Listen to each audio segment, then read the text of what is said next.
जनवरी 2026 में अगर आप भी नींव खुदाई का मुहूर्त देख रहे हैं तो यह वीडियो आपके लिए है। कई क्षेत्रों में इसे ग्रह आरंभ, भूमि पूजा अलग अलग नामों से जाना जाता है। जब हम अपने घर की नींव रखते हैं तो हमेशा आप सभी को शुभ दिन देखकर ही यह कार्य करना चाहिए। अशुभ दिन जैसे चतुर्दशी, चतुर्थी, नवमी और इसके साथ साथ जब पितरों का श्राद्ध कर्म का दिन हो और अमावस्या पर कभी भी हमें भूमि पूजन नहीं करना चाहिए। शास्त्रों में ऐसा भी माना जाता है कि बार के हिसाब से खासतौर पर रविवार और मंगलवार के दिन भूमि खुदाई, भूमि पूजन नहीं करना चाहिए। नहीं तो आपने देखा होगा कई बार जब मकान हम बनाते हैं बहुत सारी परेशानी आती है। बनने के बाद जैसे तैसे बंद हो जाता है, परंतु उसमें रहने वाले जो स्वामी है, गृह स्वामी, वह शारीरिक, मानसिक, आर्थिक रूप से परेशान और तंग रहते हैं। ऐसी स्थिति में हमेशा आपको इस बात का ध्यान रखना चाहिए, जब भी भूमि पूजन करते हैं कभी भी खर मास, मल मास इत्यादि में ना करें।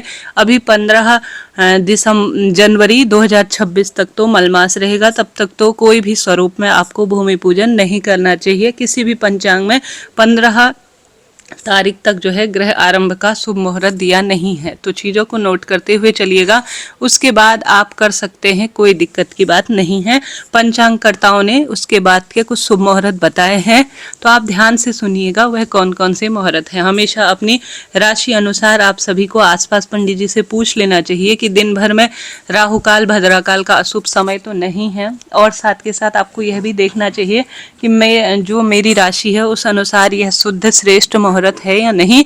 उसी के बाद आप सभी को भूमि पूजन के लिए समय निकालना चाहिए। चंद्र शुद्धि जैसे 4-8 बार का विचार करना चाहिए, यह श्रेष्ठ। और जो है इसके अलावा जब पूर्ण रूप से आपके लिए शुभ मुहूर्त निकल जाए तो पंडित जी को बुलाकर नाग नागिन का जोड़ा भूमि के नीचे रखकर विधि विधान से मंत्र जाप इत्यादि कर और जो बनाने वाले मजदूर हैं उनको थोड़ा उपहार देकर सभी को प्रसन्न कर अपने नींव खुदाई का कार्य करना चाहिए। तो जनवरी 2026 में कौन कौन से मुहूर्त है सुनिएगा। माघ का महीना हर कार्य की सिद्धि के लिए शुभ और बहुत सुंदर माना जाता है, तो माघ महीने में निश्चित रूप से भूमि पूजन किया जा सकता है। हमेशा ग्रह आरंभ करने के लिए रोहिणी नक्षत्र, मृगशिरा, पुष्य नक्षत्र, हस्त नक्षत्र, चित्रा, स्वाति, अनुराधा, उत्तराषाढ़ा नक्षत्र, रोहिणी नक्षत्र यह शुभ और श्रेष्ठ माने जाते हैं। तो इनमें अगर मिल जाए तो नक्षत्र बहुत ही शुभ और श्रेष्ठता के रूप में जाना जाता है। आप ऊपर दिए गए नंबर पर व्यक्तिगत रूप से अपनी राशि अनुसार चंद्र शुद्धि के आधार पर शुभ नक्षत्र, शुभ समय पर पंडित जी से सीधे बात कर सकते हैं। भले ही वीडियो कॉल हो या व्हाट्सएप टेक्स्ट के जरिए, जैसे आप चाहते हैं उस तरह से आप बात कर सकते हैं। निश्चित रूप से थोड़ा सा ब्राह्मण दक्षिणा देकर बिल्कुल सटीक जानकारी आपको प्राप्त हो जाएगी। सबसे पहले जनवरी 2026 की बात करें तो बसंत पंचमी, जो कि अबूझ मुहूर्त कहा जाता है, बसंत पंचमी जो कि शादी, विवाह और सब कार्य की सिद्धि के लिए माना जाता है। भले ही गृह प्रवेश हो या कोई भी काम हो, जनवरी 23 तारीख को बसंत पंचमी है। इस दिन बहुत महत्वपूर्ण दिन है। तो पहला दिन तो यह मैंने आपको बता दिया। एक दूसरा दिन है 28 जनवरी 2026 का।